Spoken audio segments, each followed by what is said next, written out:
welcome to Race. അപ്പോൾ ദാ നമ്മുടെ SCRT മോഡൽ ക്വസ്റ്റ്യൻ പേപ്പർ ഇറക്കിയിട്ടുണ്ട്. ഓൾറെഡി നമ്മുടെ പുതിയ ടെക്സ്റ്റ് ബുക്ക് ആണ്. നമുക്ക് ഓൾറെഡി PYQs നോക്കാനില്ല. അപ്പോൾ പാറ്റേൺ നോക്കി പ്രിപ്പയർ ചെയ്യാന്ന് വെച്ചാൽ എന്താ ഇപ്പോൾ പ്രശ്നം? പുതിയ പാറ്റേണിലാണ് ക്വസ്റ്റ്യൻ പേപ്പർ അല്ലേ? അപ്പോൾ എന്തൊക്കെ ചേഞ്ച് ആണ് പുതിയ ക്വസ്റ്റ്യൻ പേപ്പറിൽ വന്നിട്ടുള്ളത്, എങ്ങനെയാണ് നമ്മൾ പ്രിപ്പയർ ചെയ്യേണ്ടത് എന്നൊക്കെ നമ്മളിപ്പോൾ ഡിസ്കസ് ചെയ്യാൻ പോവാണ്. അത് മാത്രമല്ല ഏതൊക്കെ ടൈപ്പ് ക്വസ്റ്റ്യൻസ് ആണ് പുതിയതായിട്ട് വന്നിട്ടുള്ളത്, പുതിയ എഡിഷൻ എന്തൊക്കെയാണ് എന്ന് നമുക്ക് നോക്കാനുണ്ട്. ഓക്കെ, അപ്പോൾ നമ്മുടെ പ്രീവിയസ് ക്വസ്റ്റ്യൻ പേപ്പറിൻ്റെ പാറ്റേൺ എന്തായിരുന്നു? നമ്മുടെ പ്രീവിയസ് ക്വസ്റ്റ്യൻ പേപ്പറിൽ സ്റ്റാർട്ട് ചെയ്യുമ്പോൾ തന്നെ നമ്മുടെ ഫസ്റ്റ് ക്വസ്റ്റ്യൻ എന്തായിരുന്നു? റീഡിംഗ് കോംപ്രിഹെൻഷൻ ആയിരുന്നു. റീഡിംഗ് കോംപ്രിഹെൻഷൻ എന്ന് പറയുമ്പം നമ്മൾ ഓൾറെഡി പഠിച്ചിട്ടുള്ള ചാപ്റ്റേഴ്സിന് നമുക്കൊരു പാരഗ്രാഫ് വരും. അത് ബേസ് ചെയ്തിട്ട് നമുക്ക് 5 ക്വസ്റ്റ്യൻസ് വരാറുണ്ടായിരുന്നു, which fetched us 5 marks. Okay, അത് കഴിഞ്ഞ പാടെ പിന്നെ നമുക്ക് എന്താ ഉണ്ടായിരുന്നത്?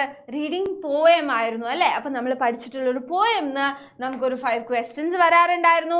അത് കഴിഞ്ഞിട്ട് നമ്മുടെ എപ്പോഴും നമ്മൾ പ്രതീക്ഷിച്ചുകൊണ്ടിരിക്കുന്ന, നമ്മൾ എന്തായാലും പ്രിപ്പയർ ചെയ്ത് പോകുന്ന ആ ക്വസ്റ്റ്യൻ എന്താണത്?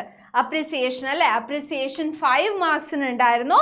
And followed by reading comprehension. ആ reading comprehension but unseen passage ആയിരുന്നു. എന്താ മക്കളെ അൺസീൻ പാസേജ് എന്ന് പറഞ്ഞാൽ? നമ്മൾ ഇതിനു മുൻപ് നമ്മുടെ സിലബസിൽ വായിച്ചിട്ടില്ലാത്ത ഒരു വർക്ക് ബേസ് ചെയ്തിട്ട് നമുക്ക് റീഡിംഗ് കോംപ്രിഹെൻഷൻ ചോദിക്കാറുണ്ടായിരുന്നു. ഓക്കെ, ഇനി നമുക്ക് എന്തിലേക്ക് വരാം? ഡിസ്കോഴ്സിലേക്ക് വരാം. ആദ്യമൊക്കെ നമുക്ക് ഡിസ്കോഴ്സിൽ റൈറ്റ് അപ്പ് ഓർ റിവ്യൂ 7 മാർക്സിന്, പിന്നെ 2 6 മാർക്സ് ക്വസ്റ്റ്യൻസും 2 5 മാർക്ക് ക്വസ്റ്റ്യൻസും ഡിസ്കോഴ്സിൽ തന്നെ. Then we have profile writing. ഇത് നിർബന്ധമായിട്ടും ചോദിച്ചിരുന്ന ഒരു ക്വസ്റ്റ്യൻ ആണ്. ഫണ്ണി ഇനഫ് ഈ പാറ്റേണിലും പ്രൊഫൈൽ റൈറ്റിംഗിന് പ്രത്യേകിച്ച് ചേഞ്ച് ഒന്നും വന്നിട്ടില്ല. ഓക്കെ, ഒബ്ജക്റ്റീവ് അനാലിസിസ് എന്ന് പറഞ്ഞിട്ട് നിങ്ങൾക്കൊരു ടേബിൾ വരുമായിരുന്നു. ആ ടേബിൾ ബേസ് ചെയ്തിട്ട് അല്ലെങ്കിൽ ഒരു ഗ്രാഫ് ബേസ് ചെയ്ത് ചാർട്ട് ബേസ് ചെയ്തിട്ട് ഒരു 5 ക്വസ്റ്റ്യൻസ്. ആൻഡ് ഗ്രാമർ 20 മാർക്സിന്. ഓക്കെ, ബട്ട് നമ്മളെയൊക്കെ ഞെട്ടിച്ചുകൊണ്ട് നമ്മുടെ പുതിയ പാറ്റേണിൽ എന്താണ്? റീഡിംഗ് കോംപ്രിഹെൻഷൻ അഗൈൻ 5 മാർക്സിന് ഒരു ചേഞ്ചും ഇല്ല. നമ്മൾ പഠിച്ചിട്ടുള്ള ഏതെങ്കിലും ഒരു ചാപ്റ്ററിന് നമുക്കൊരു പാരഗ്രാഫ് ചോദിക്കും, 5 ക്വസ്റ്റ്യൻസ്. പക്ഷേ ഈ 5 ക്വസ്റ്റ്യൻസിൽ ഇത്തവണ ഒരു ക്വസ്റ്റ്യൻ MCQ വരാനുള്ള ചാൻസസ് വളരെ കൂടുതലാണ്. Then comes reading comprehension from poem, but for 4 marks അല്ലേ? ഒരു മാർക്ക് കുറഞ്ഞു. ഇവിടെ 5 മാർക്സിന് ചോദിച്ചിരുന്ന സംഭവം ഇപ്പോൾ ഇവിടെ എന്താ 4 മാർക്സിനെ ചോദിക്കുന്നുള്ളൂ. പിന്നെ കംസ് അപ്രിസിയേഷൻ. 5 മാർക്കിനുണ്ടോ? ഇല്ല, അപ്രിസിയേഷനും 4 മാർക്സിനേ ഉള്ളൂ. Okay, followed by a reading comprehension. Reading comprehension ഇവിടെയും അൺസീൻ പ്രോസ് 5 മാർക്കിന് വലിയ വ്യത്യാസമൊന്നുമില്ല ആ ഒരു കാര്യത്തിൽ. Then comes write up or review. നേരത്തെ പോലെ തന്നെ അവിടെയും റൈറ്റ് അപ്പ് ഓർ റിവ്യൂ ഉണ്ടായിരുന്നു 7 മാർക്കിന്. ഇവിടെയും റൈറ്റ് അപ്പ് ഓർ റിവ്യൂ ഉണ്ട് 7 മാർക്കിന്. പക്ഷേ നമ്മുടെ 6 മാർക്കിൻ്റെ ചോദ്യം 2 എണ്ണം അതേപോലെ നിൽക്കേ നമ്മുടെ 5 മാർക്കിൻ്റെ ചോദ്യം എന്തായി? 4 മാർക്കിലേക്ക് കുറഞ്ഞു. ഓക്കെ, സോ 2 5 മാർക്സ് ക്വസ്റ്റ്യൻസ് ഉണ്ടായിരുന്നത് ഇവിടെ നമ്മൾ കണ്ട 2 5 മാർക്സ് ക്വസ്റ്റ്യൻസ് എന്തായി? ഇവിടെ വന്നപ്പം 2 4 മാർക്സ് ക്വസ്റ്റ്യൻസ് ആയി. ഓക്കെ, അതൊരു ഞെട്ടിക്കുന്ന ചേഞ്ച് ആണ്. കാരണം ആ 4 മാർക്കിന് ഇനി നമ്മൾ വേറെ എവിടെയെങ്കിലും എഴുതേണ്ടി വരും അല്ലേ?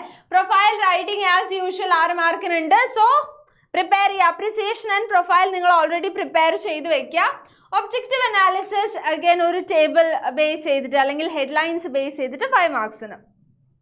ദെൻ 20 മാർക്സിൻ്റെ ഗ്രാമർ വലിയ വ്യത്യാസമൊന്നും ഇല്ലാന്ന് തോന്നും, പക്ഷെ നല്ല വ്യത്യാസമുണ്ട്. അതാണ് ഇനി നമ്മൾ കാണാൻ പോകുന്നത്. അപ്രിസിയേഷൻ ക്വസ്റ്റ്യനിലാണ് എനിക്ക് ആദ്യം നിങ്ങളോട് പറയാനുള്ള ഒരു പോയിന്റ് ഉള്ളത്. അപ്രിസിയേഷൻ ക്വസ്റ്റ്യന് ആദ്യമായി നമ്മുടെ ഹിസ്റ്ററിയിൽ ആദ്യമായി എന്ത് വരുന്നു? അതാ ഒരു ഓപ്ഷൻ ക്വസ്റ്റ്യൻ അല്ലേ, ഒരു ഓർ ക്വസ്റ്റ്യൻ വരുന്നു. അപ്പൊ അത് അപ്രിസിയേഷൻ ക്വസ്റ്റ്യൻ ഇവിടെ തന്നിട്ടുണ്ട്. ഓർ ക്വസ്റ്റ്യനിൽ എന്താ ചോദിച്ചിട്ടുള്ളത്? ആ പോയം ബേസ് ചെയ്തിട്ട് പാരഗ്രാഫ്. ഡിഫറെൻ്റ് ആണല്ലേ, നമ്മൾ എക്സ്പെക്ട് ചെയ്യാത്തൊരു സംഭവമാണ്. സോ അപ്രിസിയേഷനിൽ പോയിറ്റിക് ഡിവൈസസിൽ കോൺഫിഡൻസ് ഇല്ല. പക്ഷേ അടുത്ത പോയത്തിൽ കുറച്ചുകൂടെ ഡീറ്റെയിൽ ആയിട്ട് നിങ്ങൾക്ക് എന്തറിയാം? നിങ്ങൾക്ക് അതിൻ്റെ കോണ്ടെക്സ്റ്റ് അറിയാമെങ്കിൽ ഇതാ നിങ്ങൾക്ക് ഒരു ഓപ്ഷൻ കിട്ടുകയാണ്. You can go for the paragraph. Then ഞാൻ പറഞ്ഞു വന്ന അടുത്ത ചേഞ്ച് എന്ന് പറയുന്നത് നമ്മുടെ ഡിസ്കോഴ്സ് പൊതുവെ നമുക്ക് 3 ക്വസ്റ്റ്യൻസ് തന്നിട്ട് അതൊന്ന് ഒരെണ്ണം എഴുതാനും 4 ക്വസ്റ്റ്യൻ തന്നിട്ട് അതൊന്ന് 2 എണ്ണം എഴുതാനും ഒക്കെ പറഞ്ഞിരുന്നതിന് പകരം ഇപ്പം എന്തായി? ഒന്നുകിൽ കോൺവെർസേഷൻ അല്ലെങ്കിൽ അഡ്വർടൈസ്മെന്റ് ജിങ്കിൾസ്. Okay, അപ്പോൾ ആ 2 ഓപ്ഷനിൽ നേരത്തെ ക്വസ്റ്റ്യനിൽ എന്തായിരുന്നു, നിങ്ങൾക്ക് ആ ചോദ്യത്തിൽ 3 എണ്ണം അറിയാമെന്ന് വിചാരിക്കാം. ഓക്കെ, ആ ചോദ്യത്തിൽ 3 എണ്ണം നിങ്ങൾക്ക് അറിയാമായിരുന്നെങ്കിൽ, അല്ലെങ്കിൽ അതിൽ 2 എണ്ണം നിങ്ങൾക്ക് അറിയാമായിരുന്നെങ്കിൽ എഴുതാൻ എളുപ്പമായിരുന്നു. പക്ഷെ ഇവിടെ ഓരോന്ന് വെച്ചിട്ടാണ്. അപ്പോൾ എന്തെങ്കിലും ഒന്ന് നിങ്ങൾക്ക് കറക്റ്റായിട്ട് അറിഞ്ഞേ പറ്റുള്ളൂ. ഇപ്പോൾ കോൺവെർസേഷനും അഡ്വർടൈസ്മെന്റും ഡയറി എൻട്രിയുടെ ഇടയിലല്ല, കോൺവെർസേഷൻ വേഴ്സസ് അഡ്വർടൈസ്മെന്റ് ജിങ്കിൾ. ഇപ്പോൾ the diary entry versus event invitation, അങ്ങനത്തെ ചേഞ്ചസ് ആണ് ഇത്തവണ വന്നിട്ടുള്ളത്. സോ ഡിസ്കോഴ്സിൽ നിങ്ങൾ കുറച്ചുകൂടെ ഫോക്കസ് ചെയ്യേണ്ട ആവശ്യമുണ്ട്. അപ്പോൾ മേജർ ചേഞ്ചസ് എന്തൊക്കെയാണ്? അപ്രിസിയേഷനിൽ ഓപ്ഷൻ ക്വസ്റ്റ്യൻ വന്നു. MCQ അൺസീൻ പാസേജസിൽ MCQ ബേസ്ഡ് ക്വസ്റ്റ്യൻസ് ആക്കിയിട്ടുണ്ട്. A and B ചോയ്സസ് ആണ്. ഇപ്പോൾ ഒരു ക്വസ്റ്റ്യനിൽ 2 ചോയ്സ് എന്നുള്ള രീതിയിലാണ്, അല്ലാണ്ട് മൊത്തത്തിൽ 5 എണ്ണം തന്നിട്ട് അതൊന്ന് 3 എണ്ണം എഴുതാനല്ല. ഓക്കെ, അപ്പോൾ കുറച്ചുകൂടെ ഡീറ്റെയിൽ ആയിട്ട് ഡിസ്കോസ് നോക്കേണ്ട ആവശ്യമുണ്ട്. Advertisement jingles and event invitation നമ്മൾ ഇതിനു മുൻപ് ഒരുപാട് ചോദിച്ച് കണ്ടിട്ടുള്ള ഒരു ക്വസ്റ്റ്യൻ അല്ല. ബട്ട് ഇത്തവണ അഡ്വർടൈസ്മെന്റ് ജിങ്കിൾ ആകുമ്പോൾ നിങ്ങൾക്ക് കുറച്ചുകൂടെ ക്രിയേറ്റിവിറ്റിക്ക് സ്കോപ്പ് ഉണ്ട്. ആൻഡ് ഈവന്റ് ഇൻവിറ്റേഷൻ അഗൈൻ നമ്മൾ നോട്ടീസ് പോലെ നമുക്ക് ഈസി ആയിട്ട് എഴുതാൻ പറ്റുന്ന ഒരു സംഭവമാണ്. സോ അവിടെയും നിങ്ങളോട് കുറച്ചൊരു കരുണ കാണിച്ചിട്ടുണ്ട്. Discourse for 5 marks lost 1 mark in the new pattern അല്ലേ. 5 മാർക്കിന് ചോദിച്ചിരുന്ന ഡിസ്കോസ് ഒക്കെ എന്തായി? 4 മാർക്കിനായി. ആൻഡ് ഗ്രാമറിൽ മേജർ ചേഞ്ചസ്.